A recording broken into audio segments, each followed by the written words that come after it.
The Game Awards 2024 is officially over, and with it came a ton of new announcements, and also a ton of copyright claims. Can we please stop using licensed music at these events? Now let's first talk about the elephant in the room. Unfortunately, Final Fantasy VII Rebirth was snubbed at the Game Awards last night. It was nominated for Best Audio Design, Best Role-Playing Game, Best Game Direction, Best Narrative, and Best Music and Score. And despite being nominated for 5 awards, it only took home one of them, that being for Best Score and Music, with Astrobot claiming Best Game Direction and the coveted Game of the Year, and Metaphor ReFantazio doing its own sweep, winning Best Art Direction, Best Narrative, and Best Role-Playing Game. Listen, as a fan of both Metaphor and Rebirth, I was still pretty satisfied with the result, and honestly, there was just no stopping Astrobot this year. This said, it does have a lot of fans worried because now they're thinking that there probably is never going to be a Final Fantasy game that wins Game of the Year. Final Fantasy VII Remake Part 3 will probably launch in 2027. That is, assuming that the amount of time between Remake and Rebirth could also apply to the third part. Assuming it has the same gap in 2027, I can only imagine competition being more fierce, as we will be very late into the generation by that point, and I can only imagine a lot of high quality games coming out at this point. That is to say that the competition will only get much more stiffer, and when you consider that this was a relatively non-competitive year, it does seem like this was one of the only chances that it had in order to win. This being said, the Game Awards have been going on for 10 years, and only 2 Final Fantasy games have ever been nominated. That is Final Fantasy VII Remake and Final Fantasy VII Rebirth. You could look at it in the way that Final Fantasy VII Re-Trilogy games haven't been winning Game of the Year, but both games have been nominated,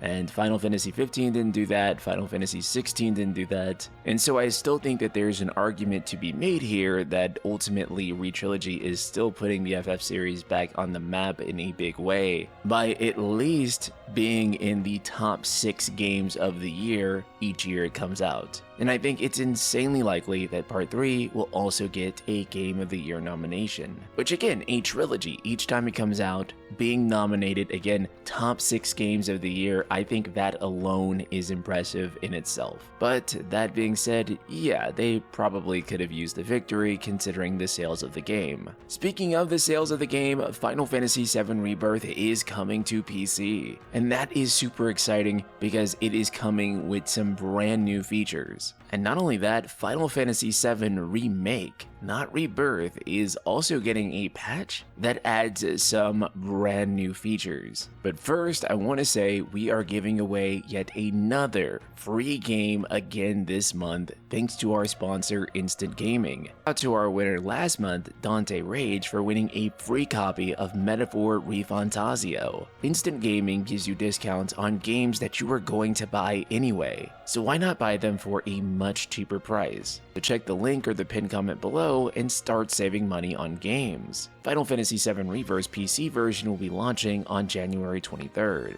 and its brand new features include gameplay up to 120 frames per second. It's also said to include refined lighting, improved environment detail, and more detailed textures. And you can expect to experience enhanced frame rates and image quality with NVIDIA DLSS, with VRR also being supported. In terms of better lighting, we can see this comparison of Aerith. The PlayStation 5 version of the game is on the left, and the PC version of the game is on the right. And there is tremendous improvement with the PC version's lighting. You can see with the second image on the right here that there is a greater sense of visual depth. The lighting creates a much more dynamic contrast between the highlights and the shadows, and it gives a greater sense of depth and definition to Aerith's face here. These new features do seem to be exclusive to the PC version of the game, and it goes without saying that the PC version of the game will probably be graphically superior to the PS5 version of the game. Now, whether the PC version of the game will stutter or not is an entirely different situation, as this is a common problem with Unreal Engine games due to shader compilation, and something that Final Fantasy VII Remake, the first game, also struggled with a lot on PC. The hope here is that the PC version of Rebirth is going to have a lot better time than the PC version of Remake, which needed patches and some band fixes in order to fix some minor issues, despite being otherwise the best version of the game. And considering that the graphical performance for Rebirth is going to be best on PC, again, you're going to be able to play this at 120 frames per second with improved lighting and textures and other things from the PS5 version. Hopefully it is free of issues. Adding on to this, if you connect a DualSense controller to the PC version, it will allow you to use all the same controls that you're used to on PS5,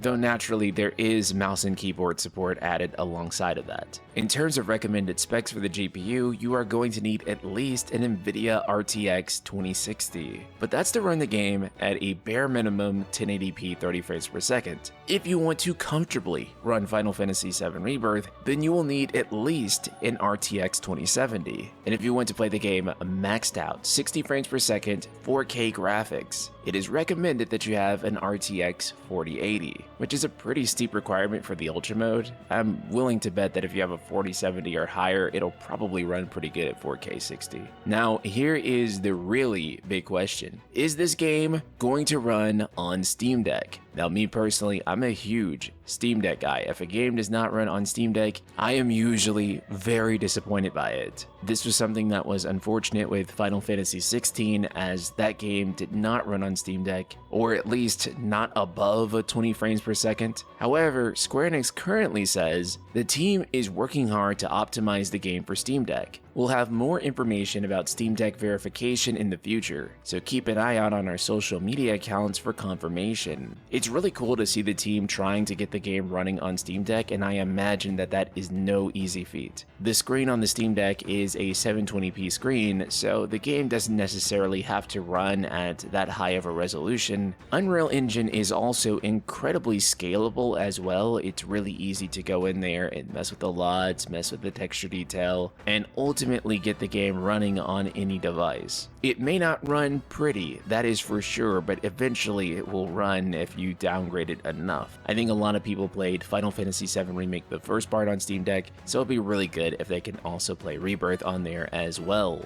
That's another thing. Speaking of Steam, this game will be available day one for Steam and Epic Game Store, meaning there is no EGS exclusivity with this one. Thank God. Absolutely nobody enjoyed that last time, and it's great to see Square Enix slowly but surely leaving the exclusivity deals behind. If you pre-order the game now on PC, it is 30% off, so you'll only be paying $48.99. A pretty good deal on this game. Not to mention they've also brought the Twin Pack to Steam. This means that you can get Final Fantasy VII Rebirth and Final Fantasy VII Remake for $70, which honestly is not a bad deal. If you pre-order, you're also going to get the Summon Materia Moogle Trio, the Shinra Bangle Mark II, and the Midgar Bangle Mark II. But not only that, the first game of Final Fantasy VII Remake is getting an update. With the patch notes reading, New Game Head Start is now available. When selecting New Game on the title screen, you have the option to start the game with the character level and inventory already powered up. There is an option to choose a regular New Game as well. What will be powered up? All characters will start at level 45. You will have SP, skill points, equivalent to the amount you would have obtained when getting to level 45.